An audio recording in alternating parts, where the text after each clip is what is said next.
Welcome to Uncommons. I'm Nate Erskine-Smith, and on this episode I'm joined by Matthew Mendelsohn, a great thinker in Canadian public policy over the last number of years. He has done many different things in this space. He's been a professor at TMU and Queen's. He has founded the Mowat Centre, which was at U of T and the Monk School, and obviously cancelled because we had a Doug Ford government here in Ontario after 2018.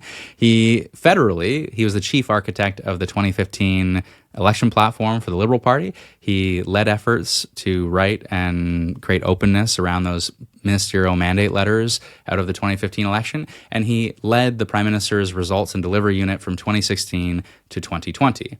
Now, more recently and currently, he's the CEO of Social Capital Partners. It's a great organization focused on the social good in many different ways, from social enterprise to employee ownership to so much more, including a more recent focus on wealth concentration and wealth inequality.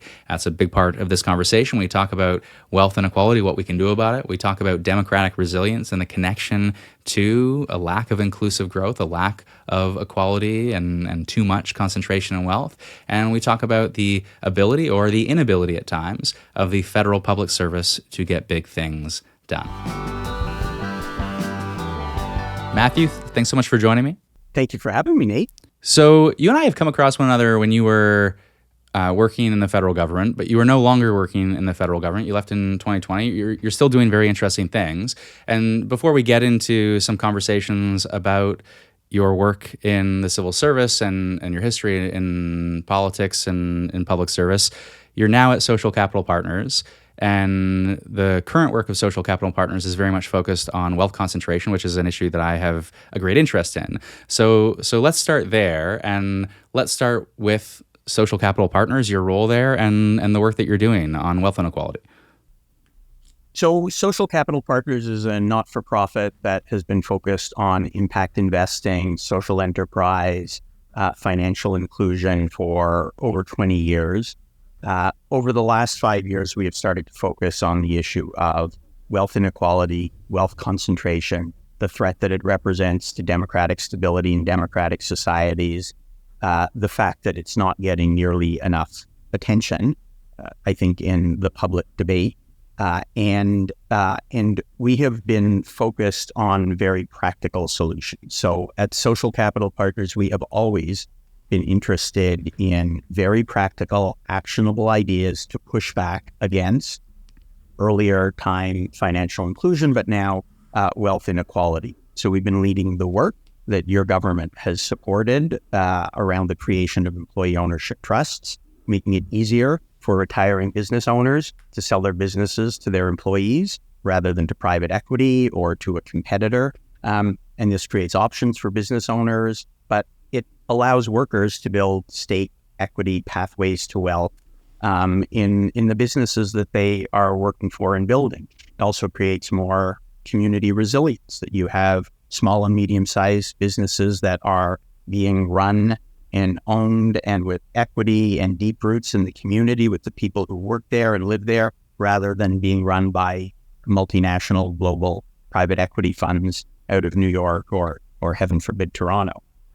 So that work is really important to us, and we think that the wealth concentration question is not getting nearly enough attention in any of our discussions. The productivity discussion and the democracy discussion, the economic growth discussion, and our goal is to identify really practical policy and legislative changes that can push back against what I think everyone sees as a huge problem, which is the pooling up of wealth, like unbelievably mammoth pools of wealth in fewer and fewer hands, and more challenges for young people to buy a home, to save for retirement, to build economic security. So that's what we're focusing on. And let's dive into the specifics of that challenge in some ways, because stats can count some of the numbers, but they count it very poorly in comparison to what we see in other jurisdictions, especially in the U.S. And I was following along with the work that Social Capital Partners has done through Billionaire Blind Spot, a report that better tracks wealth inequality in this country. And it's shocking. So it's, correct me if I'm wrong here, but it's top 1% owns 26% of all wealth in this country. and the top 0.1% owns more than 12% of the wealth in this country. And it's not as bad as the US, but it's close to as bad as the US, and it's much worse than the picture that StatsCan provides to us. Yeah, that's right. And I don't want to overstate, the accuracy of our work, but what we did, Dan Skilleter, our policy director, combined a bunch of different publicly available data sets. I'd also point out that the Parliamentary Budget Officer did good work on this, and their work is out there publicly. And it's just very different than what StatsCan reports. And I think it's useful to remember that whether it's StatsCan or PBO or an academic study, a lot of these things are estimates.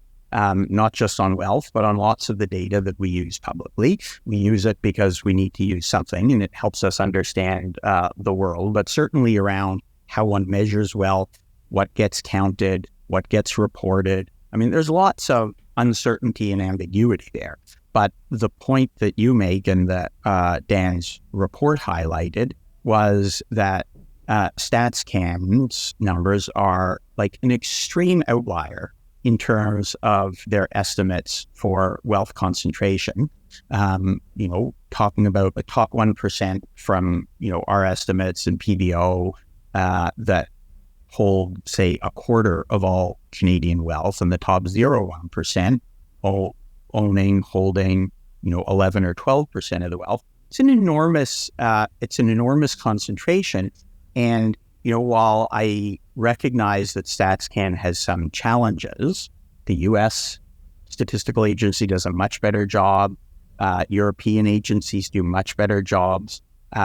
And I would like StatsCan to do a better job. But if they're not going to do a better job, they should at least be a lot more upfront in how bad their data are, and maybe stop reporting it because they put it out and then everyone talks about it and it gets picked up. And yeah, they'll have a footnote or they have a paragraph that highlights that the data probably aren't so accurate. But by the time that gets into, public discussion, media discussion, from my perspective, the damage is done. And it allows us to tell ourselves this story about, how equal we are and, everyone has a fair chance. And sure, they're obviously, if you're born wealthy, you're more likely to end up wealthy. And we recognize challenges for people growing up in more economically vulnerable situations. But we tell ourselves a story about how good we are compared particularly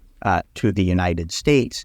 And for me, as someone who believes deeply in democracy, you want a story that citizens hear that aligns with reality.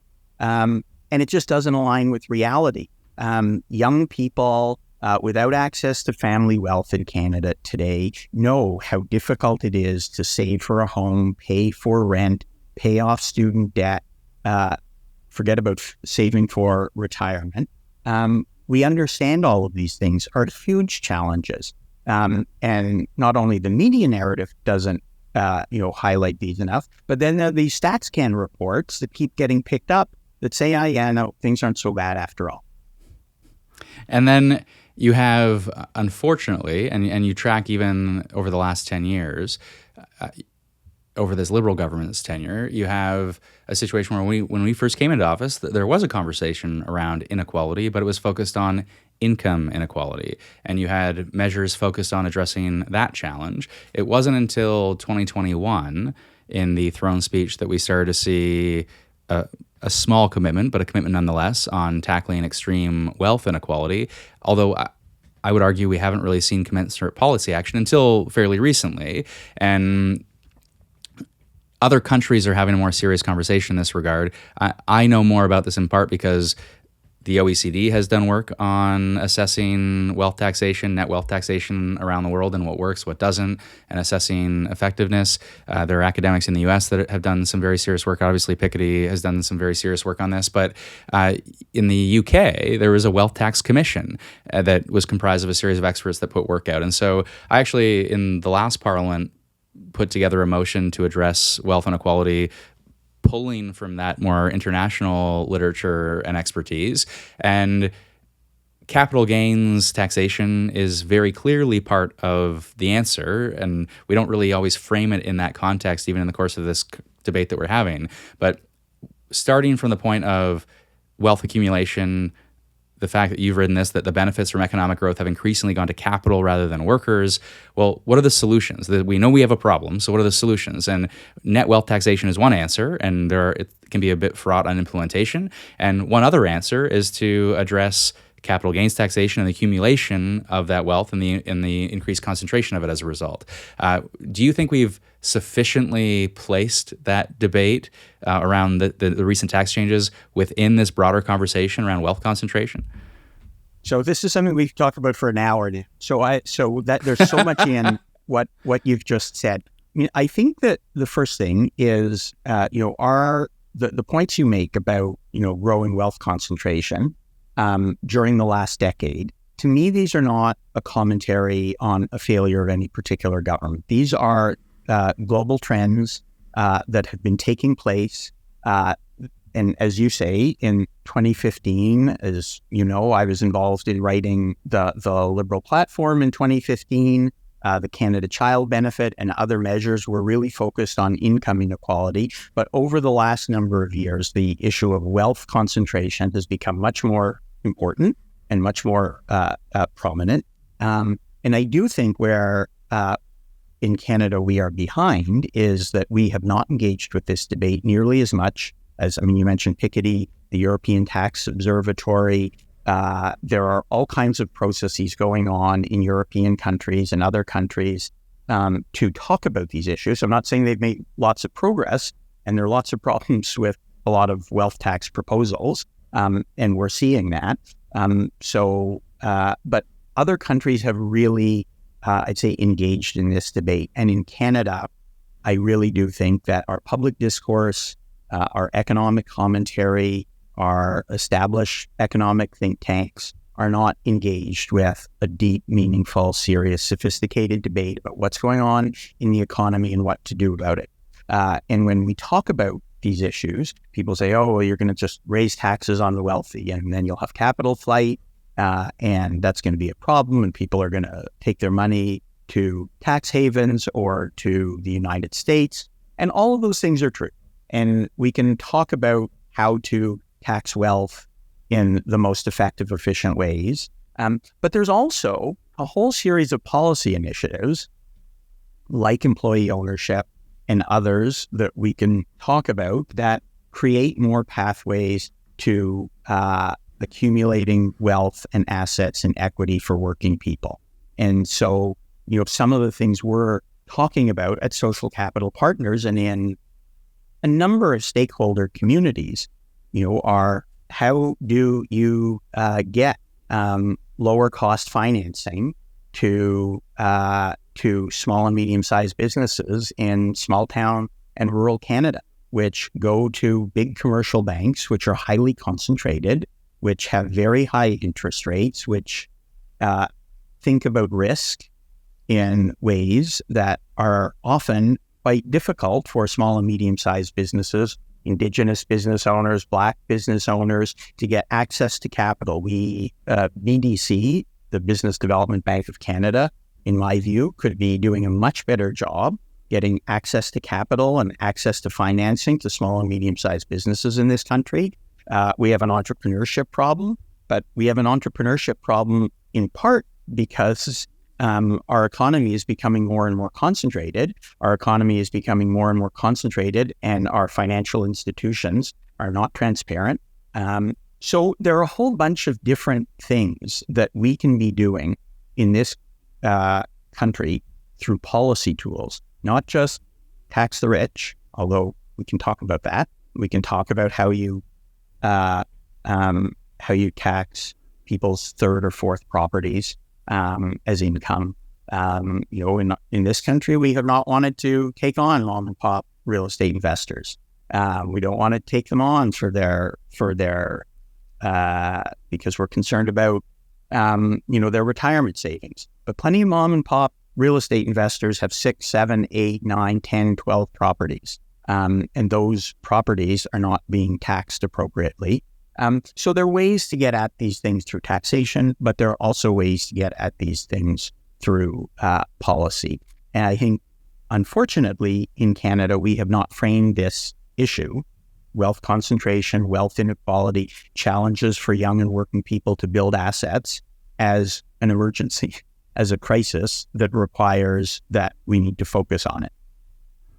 It's interesting. I was in a conversation not so long ago where the couple I was speaking to was quite concerned about the capital gains changes.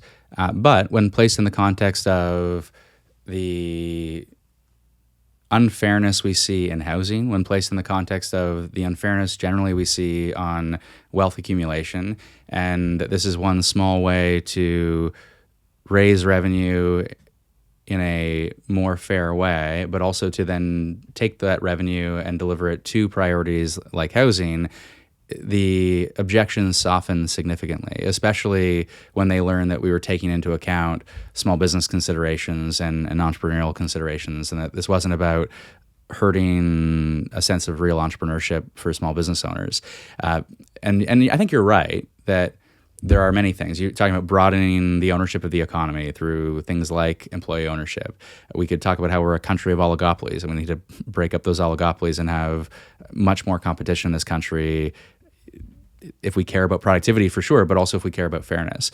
We can talk about the financialization of the economy, and housing is the example of this when it's such an absolute necessity, is the necessity, and yet we have unfortunately treated it as a financial instrument such that it's run away from so many people. We can talk about tax shelters, and we can talk about the use of corporate profit shifting and all of that.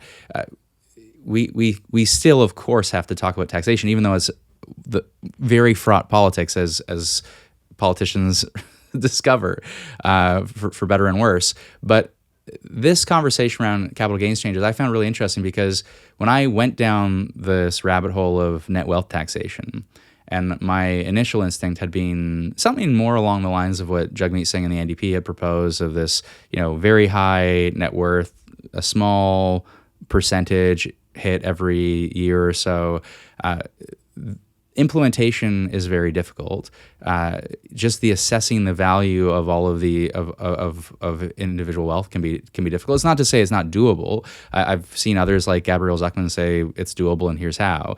But when I engaged with the OECD and engaged with folks at the Wealth Tax Commission in the UK, their view was a one-time wealth tax is very achievable because you don't have capital flight risks in the same way. And then beyond that, the best approach would be some combination of capital gains taxation and inheritance taxation and gifts taxation. If you combine those measures in a thoughtful way, you reduce the capital flight challenges that we would otherwise see, and you're addressing the challenge still in a very significant way.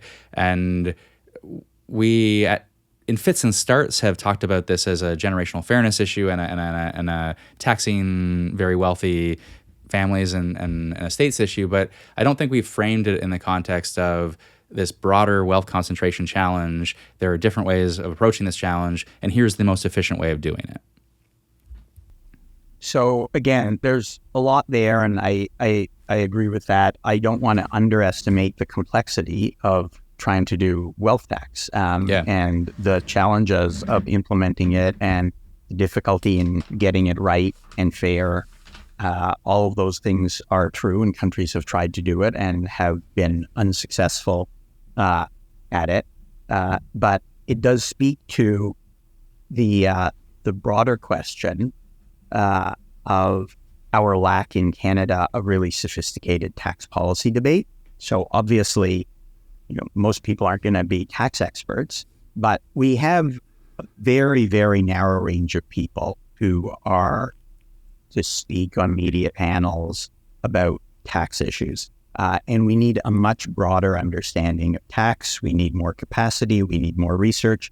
People doing this from all kinds of different perspectives. We have a kind of narrow C.D. Howe Institute business perspective on taxation issues, whose instincts are, if you tax capital, it will have a productivity hit. And the evidence of that is mixed. But it keeps getting repeated in our mainstream media narratives, and I just think we need a more sophisticated conversation about that, and at Social Capital Partners, we are going to be doing that and supporting that kind of work so that we can have a sophisticated fairness and productivity tax policy discussion that isn't just repeating, things that people read in the first 5 minutes of Macro Econ 101 in 1977.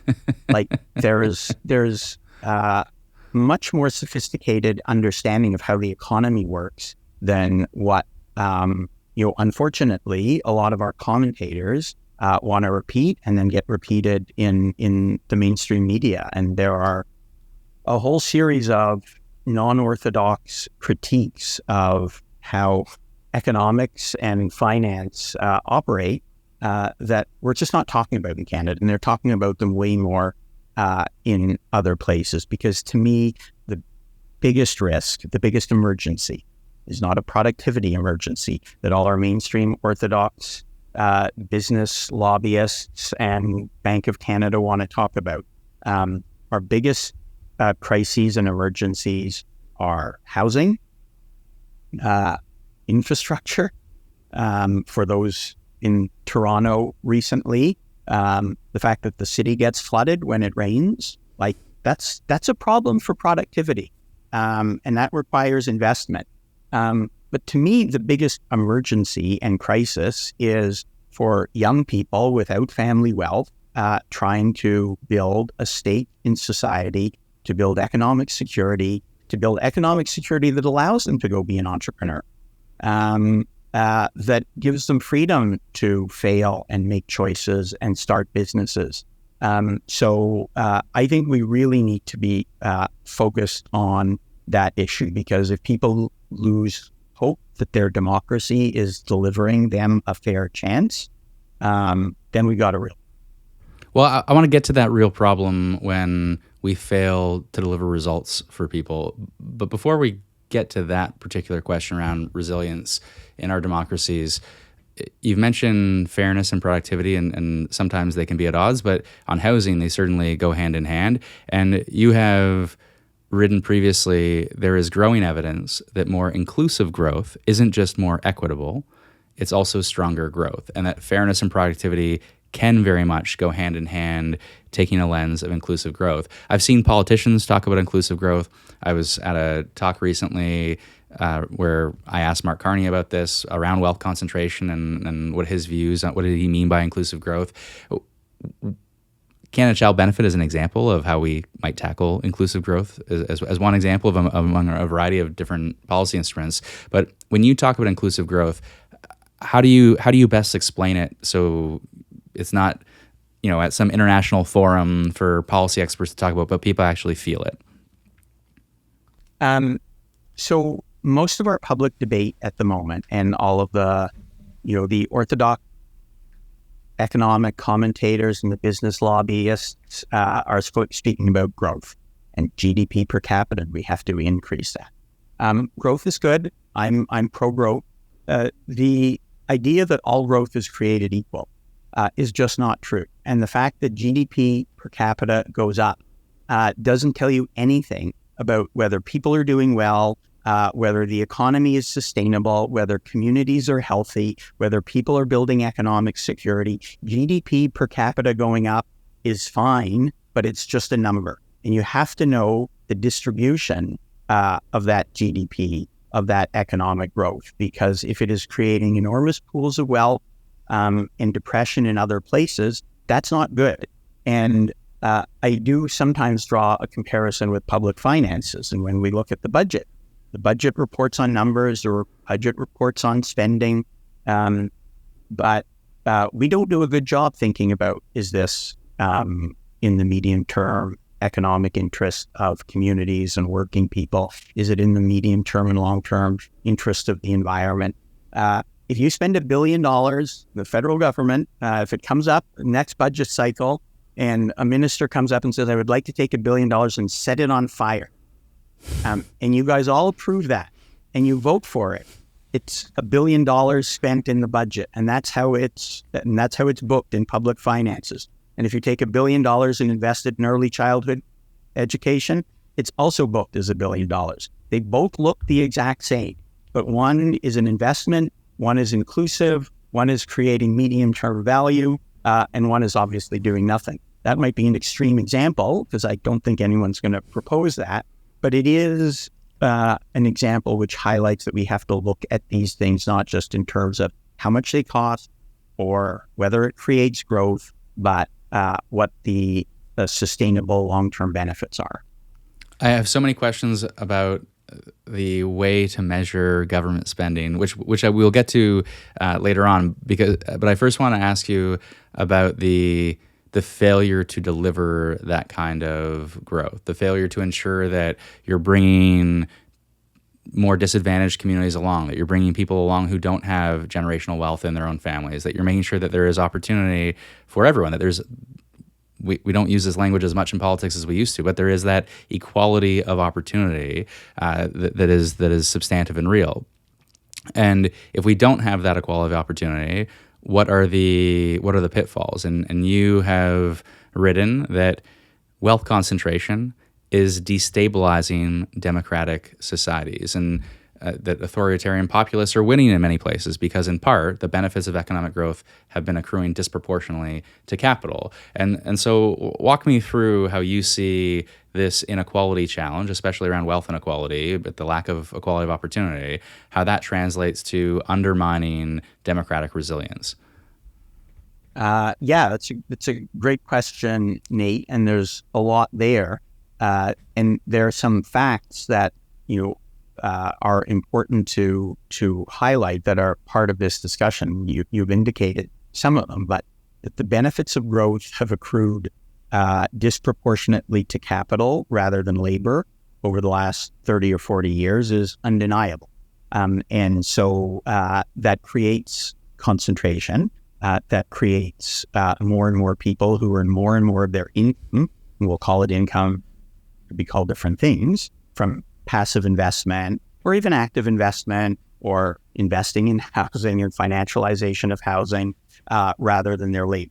And that creates a real chasm. It creates resentment and it creates social chaos, and eventually it can create social collapse. I don't want to overstate it or be alarmist, but one who is watching what has gone on in the United States over the last 15 years as more and more people both felt completely economically isolated and disadvantaged, but also it comes with that, not respected, not valued, not seen, not part of the mainstream, creates huge social problems, and people opt out of the system. I think that we in Canada really need to look at what's gone on in the United States. And Canada and the United States are quite different countries, and there's some facts on the ground that are quite different. But we really have to be attentive to that, and we really have to think about what populism means. One of the things that I'm not super happy about in Canada or in some progressive circles is that we assume populism is bad or that all populism is authoritarian. And that's just not true. Some of the great changes in Canadian history have been populist ones, like challenging the power of concentrated capital, challenging the power of banks to steal people's houses during the Depression, the CCF and the social credit, focusing on the challenges for farmers and working class people at periods of economic dislocation, and building a social safety net and Canada Pension Plan and Medicare. Like, all of these things were populist initiatives opposed by the elite at the time. And so I think that it's a problem that Donald Trump and MAGA take up so much of our mental room, because there's so many other versions of populism. There's than the authoritarian version of populism. And I think that your government the Liberals over the last number of years, have been building a progressive populist agenda, practical populist agenda, challenges around competition, challenges to financial institutions and the amount of they can charge, questions around junk fees, and the ability for individual consumers to have access to their banking data, and to be able to switch cell phone providers. I mean, there's a whole series of things, which there's lots of cross-party support for. I'm not suggesting this is purely a liberal agenda, but there's a whole populist agenda that pushes back on the narrative from, the Business Council of Canada and the business lobbyists that is focused on the financial interests of working people. It's a coherent agenda. It's a populist agenda. It's a pragmatic agenda. And I think every party at this moment, Conservatives and NDP, are, good at it, probably historically. Liberals often focus more on elite accommodation historically, but every party needs a populist agenda right now, and those will look different between different parties. But every party has to be speaking to working people who are participating in the economy, who are struggling to pay bills and pay rent, and what specifically is each party going to do about it. And the authoritarian populism view is one that only leads to destruction and death.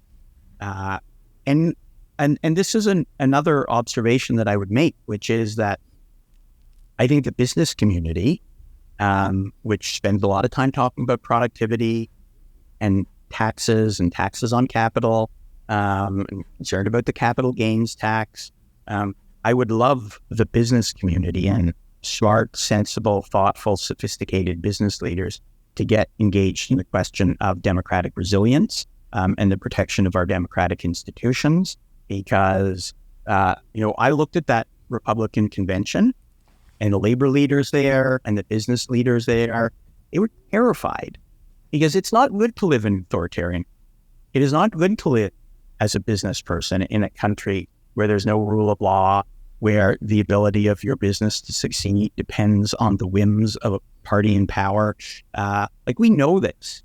And Canada's huge advantage is we're a country of rule of law. We're a country of opportunity. We're a country of democracy. We believe that our civil service, for all its flaws, is independent and professional and nonpartisan. We believe our courts are independent and will enforce the law. I disagree with the decision they make. But the business community should be concerned about what's going on in some other countries. And they should start figuring out now how they invest in the stability and resilience of our democratic institutions and the rule of law and the protection of human rights. It's interesting channeling populism, and let's bracket off more authoritarian populism for a moment, and some of what we see obviously out of former President Trump. But in Canada, we have seen at different points in time, we see, let's take the current Conservative leader, he's certainly, I would say, weaponizing a kind of populism on criminal justice to be anti-evidence, following the evidence to whether it's actually improve public safety, help people who are suffering from substance use addictions, following the evidence, saving lives in that case, certainly not helping follow the evidence of what police chiefs have called for even, but it is weaponizing people's fears, and it's playing on a certain populism that I think is a little bit worrying. On the other hand, we have at times failed to channel, and I'll use telecommunications as a fairly obvious example, but we see it in when we think of our country as a country of oligopolies. You talk about a consumer agenda, competition agenda. I think we have, in fits and starts, moved down that path, but we failed to truly embrace an an agenda that would channel that populism to the most that we can in terms of the collective good.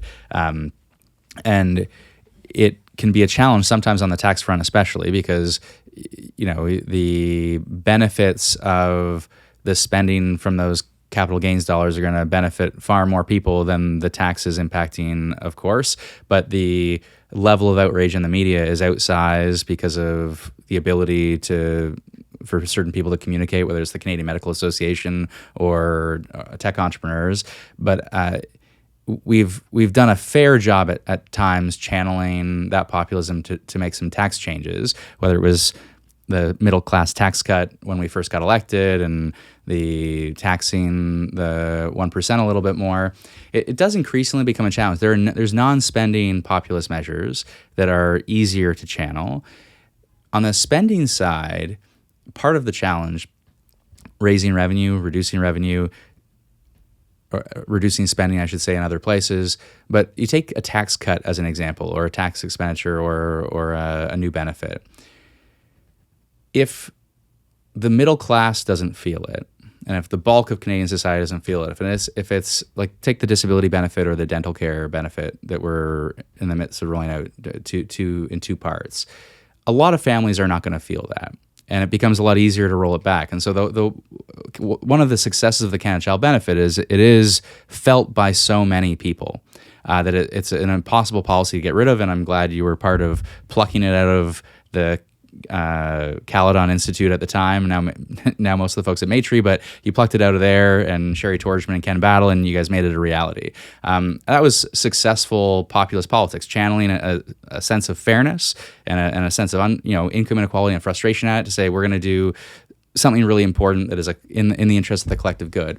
It's tough when it's Pierre Poilievre has promised a broad-based tax cut. That's a sort of a populist measure. He's not told us how he's going to pay for it. He's not told us what it looks like. It's going to be very expensive if it's going to be a broad-based tax cut of any significance. And it does get harder, at least on the tax expenditure side and or the benefit side, to do one of these big programs to touch so many people in a meaningful way that people feel it, and that you have successfully managed the politics of it. And so if you want to go from channeling populism in a collective good kind of way, in an important way to preserve democracy and democratic institutions, it's tough to navigate that in a way that it's truly good. You might do it, but is it going to be felt by people in a way that translates into their voting intentions?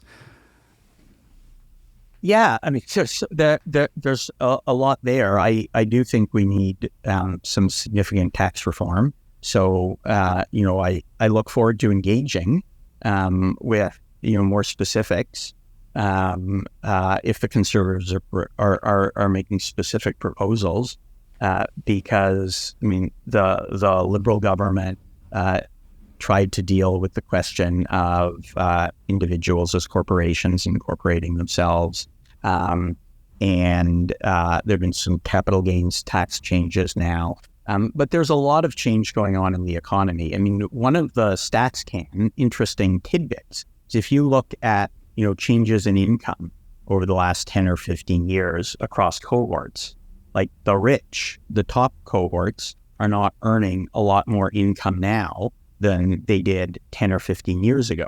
But that's because so much of their income, in quotation marks, is no longer income, right? They're hiding that income in corporations or in other mechanisms and schemes which are perfectly legal.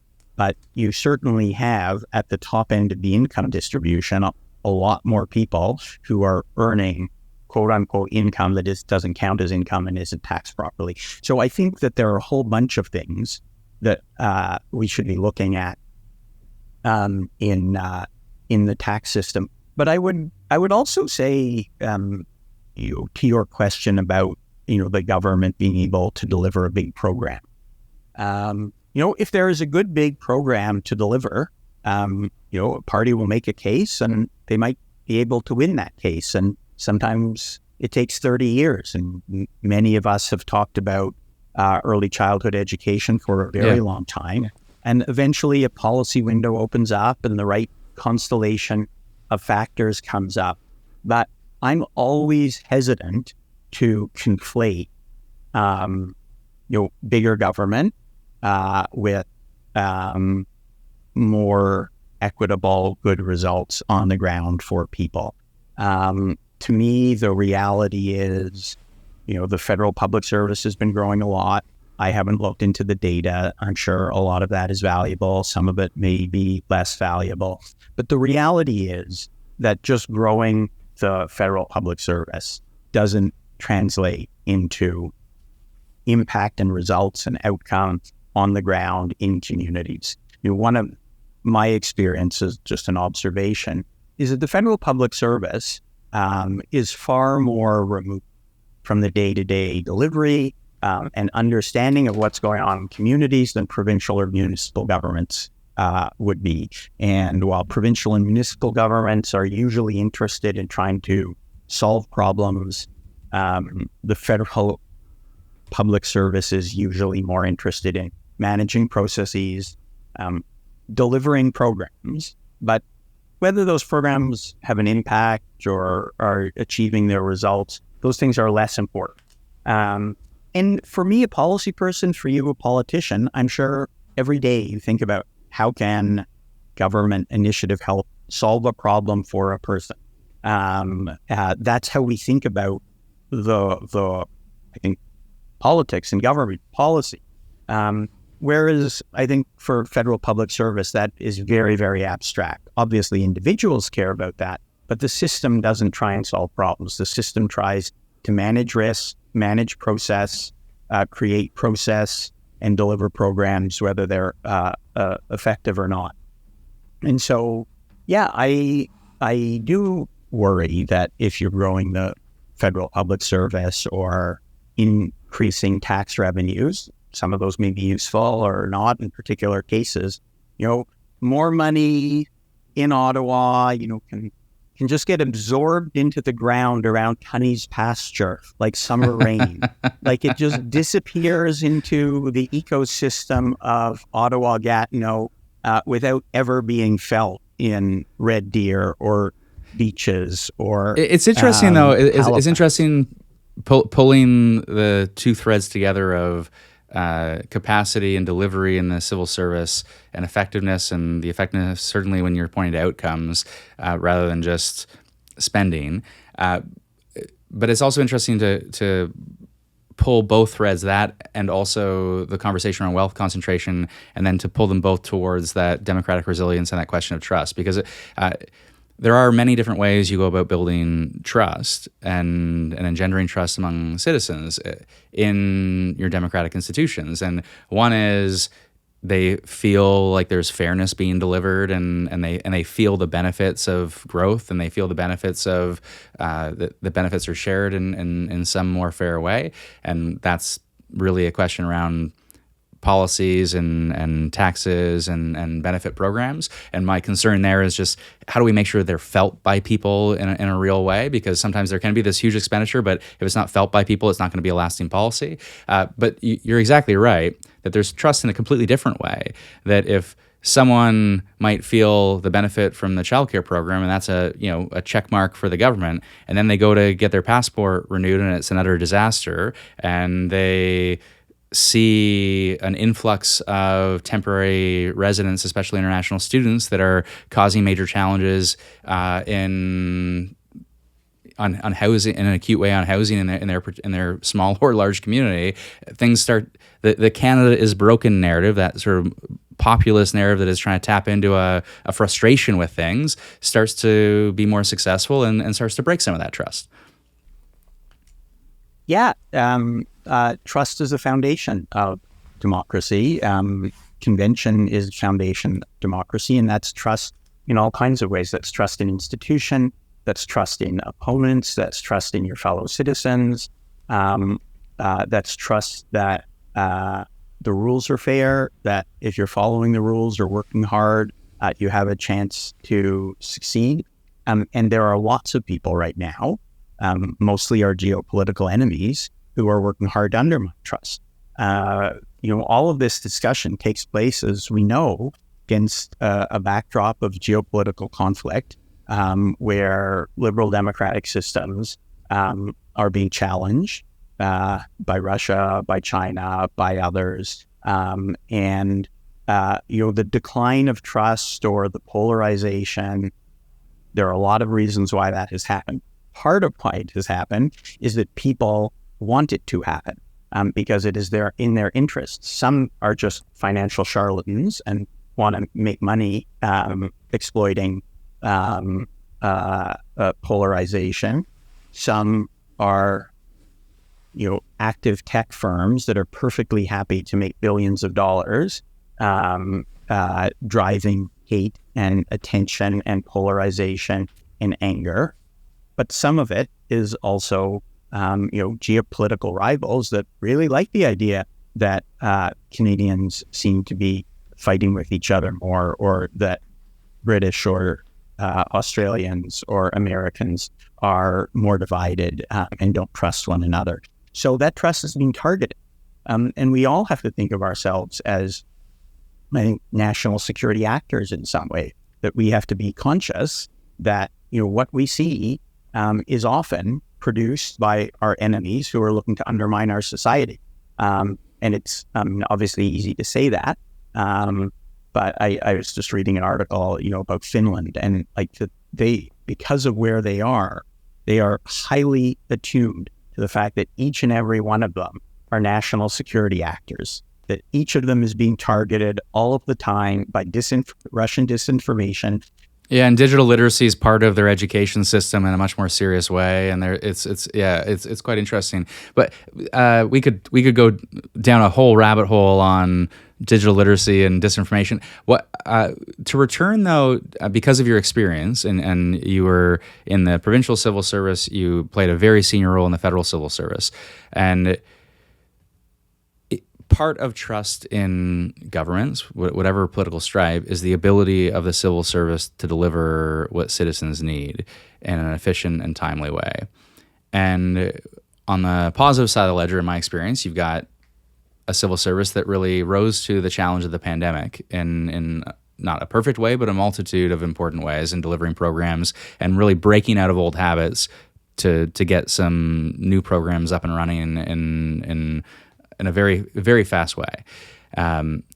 You, though, came in 2016, and there was a real focus on results. And I'm a big baseball nerd. I like Moneyball. I think it's very important that we measure results, and we measure the right results, and we push. We bring an accountability to the exercise, and it's exactly what you're talking about. It's like, well, are we measuring spending or are we measuring results? Because we damn well better be measuring results. When you reflect on that experience, though, of measuring results and a bit of a culture change that you were attempting to bring, do you see lasting change in that regard? Was it successful change? How much more change is required for the civil service to deliver what we need them to deliver? I mean, as you say, it is really important to be focused on clear outcomes, to be measuring those, to be able to adjust if you're not achieving those outcomes, to stop reporting how much we're spending on something if it's not delivering results. And that is something like we talked about every day for years. Let's stop doing press releases that talk about how much money we're spending on something and talk about what it's actually doing to people. And every day the press releases would come out referring to how much money is being spent, because the culture of referring to how much money we're spending is deeply, deeply embedded. So, I think your focus on the pandemic is really interesting. And I talk about this a lot publicly. The reason the government was effective during the pandemic was because they didn't follow ordinary public service processes. They didn't follow ordinary governance processes. And I try not to be very critical of the public service, because almost everyone I have ever worked with in the public service is hardworking, is smart, is trying to do the right thing for the public, is thinking hard about these things. But I also believe that the system and structure in which they work is not very conducive to delivering positive outcomes or or addressing big problems. The system is a problem. And so during the pandemic, regardless of what you think about vaccine mandates or shutdowns or all of the CERB stuff or all of the benefits, and you can critique too much, too little, too whatever. But they were able to do it. And they were able to do it very effectively, and they were able to adjust. I'm sure you remember, and I'm sure people remember early on in terms of like wage subsidy. The finance minister went out with a proposal, and like 2 days later, they changed the proposal because it wasn't enough. It clearly wasn't enough. Yeah, we had caucus calls every day, and where we were feeding information from the ground up into ministers' offices, and it was a very frenetic time for sure. But you felt like the input the feedback you were providing was being sort of collected across the country and then acted on. Correct, because you were trying to solve a problem, and the government, the political leadership, but more importantly, the public service said, "Yeah, we've got to throw away our processes. We're not doing a 6-month cabinet process and then a 1-year Treasury Board submission where every line of the 300-page Treasury Board submission is dissected by 3 policy analysts and goes back to the ministry, and it takes like a month to go over one line." And I'm not really exaggerating. There was a recognition that these processes were not effective for the challenge at the moment. And like, you can't govern like COVID all the time, obviously. But when you think about the things that made it successful, ability to adjust, like, oh, okay, this isn't working, let's change it in a week. We don't have to do a new cabinet submission or change the legislation or get an exemption at Treasury Board. We found out it's not working. A week later, we change it. The ability for caucus and community to engage. I mean, one of my strongest criticisms of how Ottawa works, and it's a cliche, is the Ottawa bubble, but you can be talking in a room about what's going on in a community and really believe that, oh yeah, the infrastructure project that we're funding for the community center, yeah, that's going great. And then you go to Regina, and the people there say, no, we're not building the community center at all. We still got 12 contribution agreements to sign, and everything's terrible.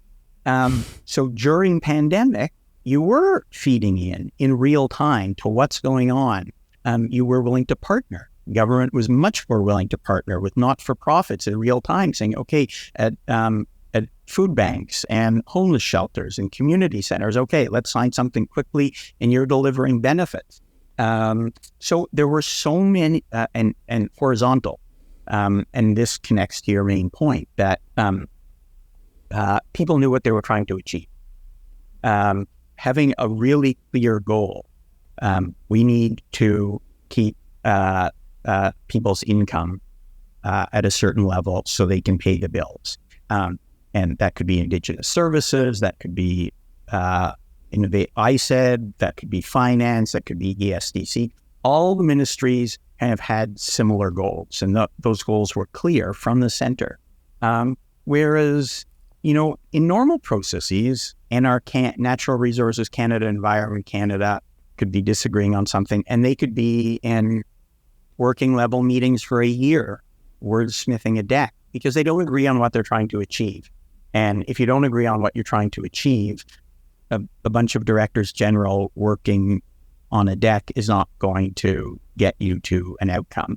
And that was what we were trying to do in the federal public service with the results and delivery unit, which was to focus on a small number of issues and really bring all ministries together who had a hand in it, say, can we achieve certain kinds of outcomes? And I would say that on some one-offs, like cannabis legalization and rollout, like that was very effectively delivered.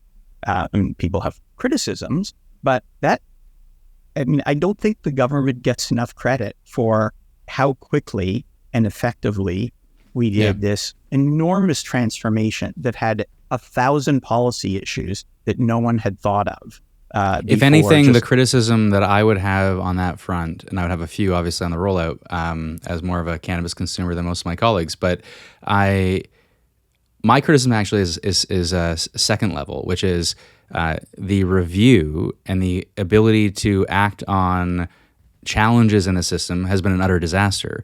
Whereas the initial rollout, to your point, was efficient. And it didn't get everything right initially, but it was incredibly efficient. It was timely, got the thing done, and then let's figure out what went wrong and let's act on it. But then that second order step didn't take place in an effective or efficient way. Because like I remember going to those meetings every week with Health Canada, Public Safety, ISED, Indigenous Services, Intergovernmental. I mean, there were huge issues that were unanticipated because we're focused on it. Much like pandemic, everyone was in the same room, political staff and civil servants trying to solve problems and achieve common goals. And that just doesn't usually take place. And then everyone goes away and it, entropies into, the ordinary system and the ordinary process. I think if we wanted to do better, we could, but it requires lots of work to, like, you think about all the processes, procurement, digital services, IT, access to information, HR, performance management, translation services, all these systems that are the responsibility of the public service, not the politicians, that the public service has built, are not very good. And it takes enormous effort to fix it. And I understand why, if you're the head of the Treasury Board or the head of the clerk of the Privy Council, you've got 100 more important things to do. But the leadership of the public service has to choose. They're going to devote time and effort to fixing the processes that aren't working very well. It's interesting, the issues that the civil service is solely responsible for, and it could be a liberal government, it could be a conservative government. Both governments have presided over procurement problems. Both governments have presided over Phoenix, as an example. They both presided over the disaster of Phoenix in different ways. And there's no politics to this. There's no partisan politics to this. There's no minister that's going, we created this and this was part of our policy agenda. No, this is a civil service driven initiative and has been a tire fire. When you were first appointed, there was criticism from some quarters that it was too political, that you'd been involved, as you say, in writing the platform, and this is not how the civil service is supposed to be run.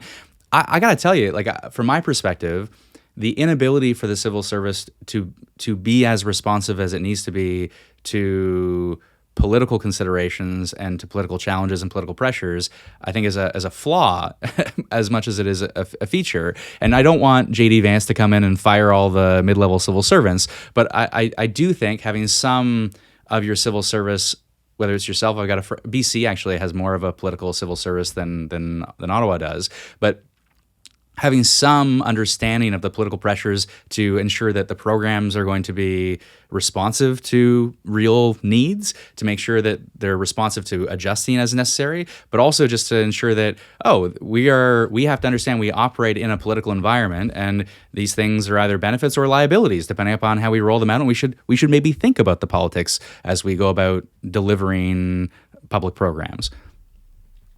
Yeah. I'd say at least three things. One, just because you have had some political engagement doesn't mean that you can't be a nonpartisan public servant. That, to me, is an obvious statement of fact, that people go through different professional roles in their life. And we have lots of people right now who are former ministers and former politicians and former party people who are off working in the private sector or the not-for-profit sector, who are doing their jobs in entirely nonpartisan ways. And that we can't imagine that can happen is, is a problem. It's obviously possible to go from being a communications person in a minister's office to going to be a journalist and being a fair and impartial and nonpartisan journalist. Like, you can do both things. Second, I always did find there was a little bit of hypocrisy in the criticism of me as having some connection with the Liberals. I worked for 3 clerks while I was there. 2 of them were former Conservative staffers. Right. So I did find it a bit ironic that we seem to be okay with former Conservative staffers, members of the Conservative Party, who were deputy ministers and then clerks. And I did policy work for platform development. But I think you're right to highlight something that many people would not be aware of, which is that in Ottawa, the public service is very nonpartisan. It's very professional. I respect that enormously, and I think that needs to be protected. But your point is accurate in that in most provinces, there is more comfort with a little bit more fluidity and a little bit more cross-pollination and a little bit more dialogue across public service and political government. And I think that serves government well. I think that serves the public well. Yeah, and I think so long as there's an understanding that these are tensions at which at either extreme it's a problem, and you have to make sure that you find the appropriate balance. And I would point to the same tension as between centralization and efficiency, because I loathe excessive centralization. I think actually undermines at an extreme efficiency because decisions get bottlenecked in the PMO, and we've seen that. I've seen that, and I'm sure it's happened before my time. And yet, at the same time, if you have truly inefficient ministers who are dropping the ball, or their DMs or their departments are dropping the ball on a particular thing, you do need accountability, and that accountability does have to come from PCO or PMO or someone at the center, and ostensibly the role that you were playing with results, to say let's focus on results and let's maintain an accountability on results to these mandate letters. And there is, again, it's you don't want to be excessively centralized, but if you're too decentralized, you lack that accountability, and so you got to find some balance between those two tensions. I think over the last 10 years there has been real progress on a lot of really important things for the country, and there's a lot more work to do. But I think progress around Indigenous issues, access to economic growth and wealth in Indigenous communities, self-government, infrastructure. There's been real progress there, and I think it's we don't talk enough in the media about the progress that's been made. I think we do a disservice to Indigenous communities, but the tensions in government around Indigenous services, Crown Indigenous relations, ESDC, ISED, fisheries, finance. You can't make progress on big things without the PMO there to butt head. You just can't. And I find, the critique about, this government's so centralized. Well, it's the same critique that the same people have been making for 40 years about every government, with kind of no evidence. Like 40 years ago, they were right. It's gotten so centralized in Trudeau. It's gotten so centralized in Brian Mulroney. So I don't know what the evidence for that is. But if you do not have strong Prime Minister's office and strong Privy Council office to ensure that progress is made, there will be working level meetings on big files forever. Can I use 2 examples? One's positive, one's frustrating in my own office, and then it's the broader question of how you deliver smart government, competent government, and what lessons sort of you've learned. But you mentioned Indigenous issues, and I actually think we've obviously broken the promise a couple of different times around lifting all boil water advisories on reserve. And that's a broken promise, and we should acknowledge that. And I think one builds trust when we acknowledge that we haven't set out entirely to do what we set out to do. But I think simultaneously, we should be articulating the results and to say it's not just about money spent. It's about the fact that 83% of advisories have been lifted, that there are 30 still remaining in 28 communities. 10% of the work's been, 10%, so 80% lifted. Further 10%, the work's been done, but the lift is just pending. Then you've got 4% where the project to address the advisory is under construction, 2% the project to address the advisory is into the design phase, and only 1% where the feasibility study is still being conducted. And so there's been a massive amount of progress, and the results are actually, I think, critically important, and they're even better when you consider that the total long-term advisories that have been lifted are actually more than the long-term advisories that were even in place when we took office in 2015, and that a ton of short-term advisories, well over 150 I think now, have been lifted to prevent them from becoming long-term. And so I can articulate results, and I think with that very clear task ahead of us, the mission was clear, the parameters were clear, and the money was there. Away the government went, and again, imperfect success, but massive progress on a file that other governments had let just sit by the wayside and just fester and become just an embarrassment for our country. On the flip side, and this is very small, and I see it in my office, is how we measure things really matters. So in that case, okay, we know what we're measuring, so we're successful, at least to a large degree. Canada Summer Jobs, and you mentioned ESTC. The goal there is jobs, okay? So then you get these absolutely bizarre bean counting scenarios where 2 8-week jobs are more important to the civil service than one 16-week job.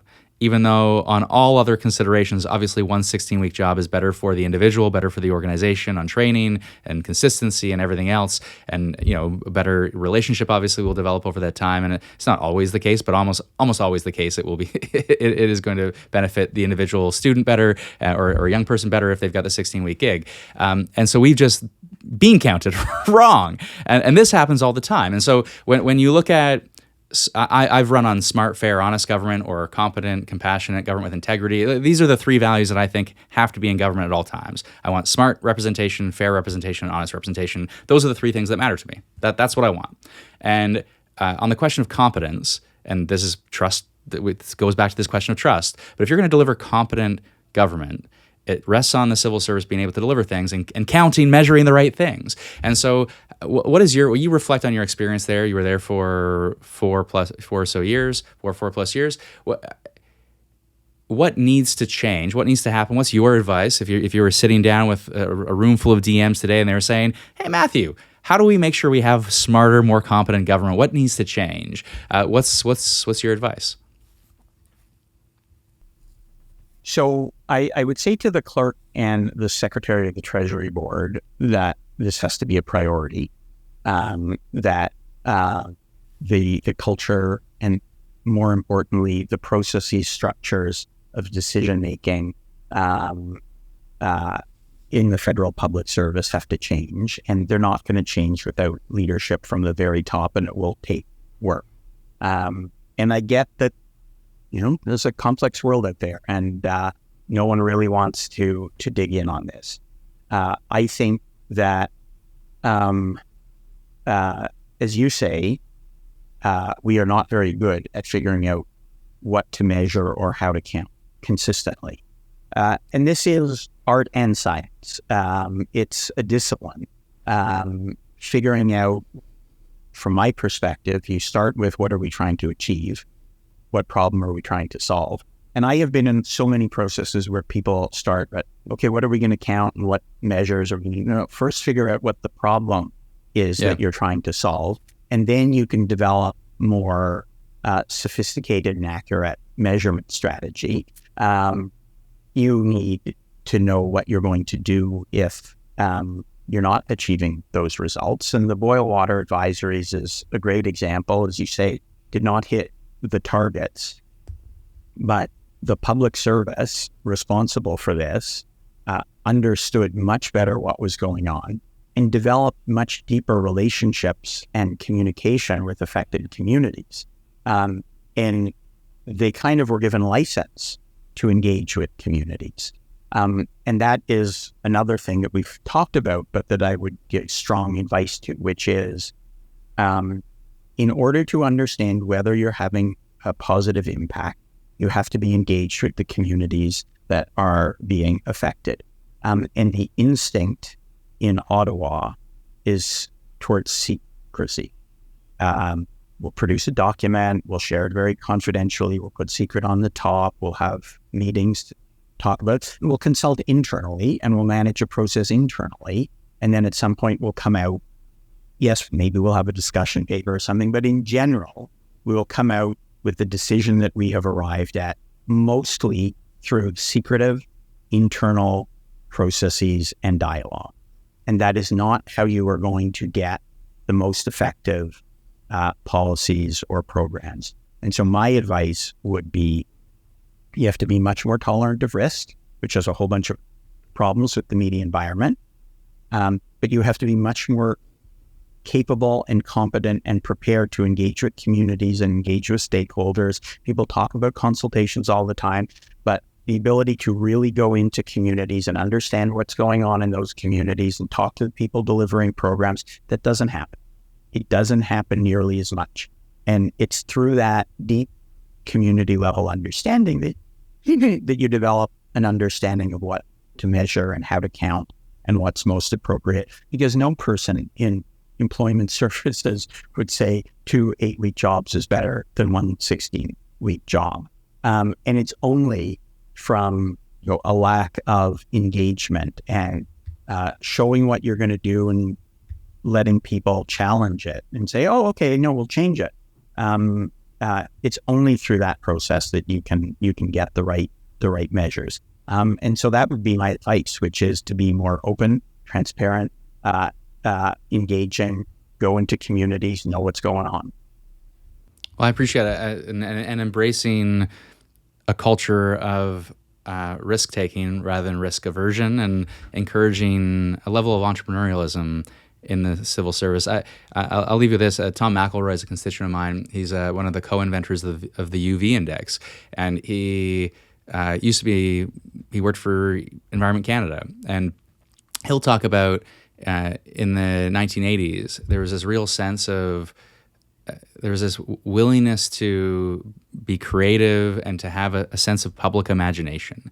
And he will blame the Harper years, but he will point to that as just sucked that level of creativity and public imagination and push people who wanted to think outside the box just out of the system entirely, such that he left and he finished his career as a professor at York. But we need to restore that level of, we're not going to succeed at everything, but we're going to be much more nimble and try different things, and we're going to be much more innovative in how we deliver for Canadians, because those big themes, but it all comes back to trust. Whether it's wealth concentration, whether it is the ability to deliver for people on the things that they need as a civil service and as a government, but it all comes back to trust, which is central to maintaining our democracies. Matthew, thanks for the time. I appreciate it. I've kept you longer than I promised you, so I appreciate your time. I appreciate all the work you've done and are doing, and I look forward to staying in touch. Thank you for having me, Nate. Thanks for joining me on this episode of Uncommons. Thanks to Matthew for the time. I appreciate you sticking through over an hour of a wonky conversation for sure. I think it's really interesting, though, and it's certainly work that I hope to continue so long as I'm in politics, is just a focus on this core question of wealth inequality. And I do think, as I said in the interview, I do think we miss the boat on the capital gains tax changes by not situating it into a broader context, an international context of how do we address excessive accumulation of wealth. And if we care about wealth inequality, and look, not everyone does, but if we do care about wealth inequality and the pernicious negative side effects that we see from excessive concentration of wealth, then we should care about different ways of tackling it. We should follow the evidence on the best ways to tackle this challenge. And as Matthew said, there are lots of different ways, lots of different policy solutions to approach that challenge. As always, stop what you're doing right now. If you like what we're doing, stop what you're doing and leave a positive review on your platform of choice. It does help us to reach a bigger audience. If you have suggestions for guests in the future, topics you want me to tackle, you can email me anytime, info@beynate.ca. You can find me on social media at beynate on most channels, all channels. And otherwise, until next time.